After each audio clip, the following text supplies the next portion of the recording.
আসসালামু আলাইকুম। আইসি না থাকলে অন্য মোবাইলে থেকে আইসি লাগানোর সময় যে জিনিসগুলো লক্ষ্য রাখতে হবে।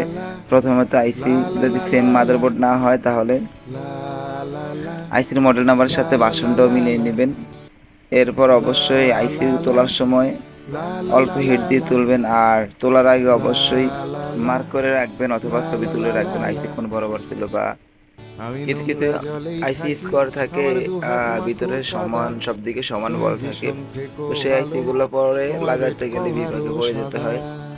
তো আরো একটা কথা বলে রাখি, আইসি উঠানোর পর যখন মাদারবোর্ড ক্লিন করবেন, শুধুমাত্র সোল্ডারিং আয়রন ইউজ করে তখন সোল্ডারিং আয়রনের হিট একটু কমিয়ে নেবেন।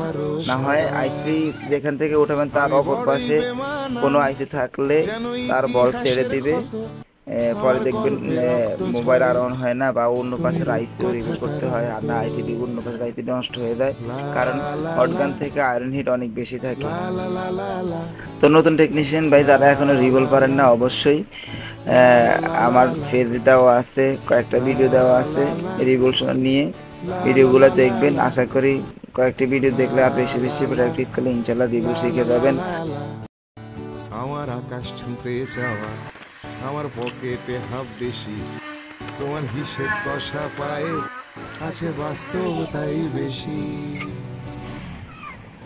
আমার আকাশ ছুঁতে যাওয়া, আমার পকেটে হাফ বেশি, তোমার হিসেব কষা পায়ে আছে বাস্তবতাই বেশি।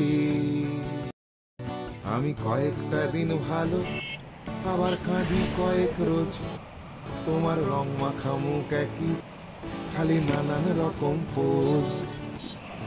আমি বড়ই বেমানান, যেন ইতিহাসের ক্ষত, আমার গল্পে রক্ত ঝরে।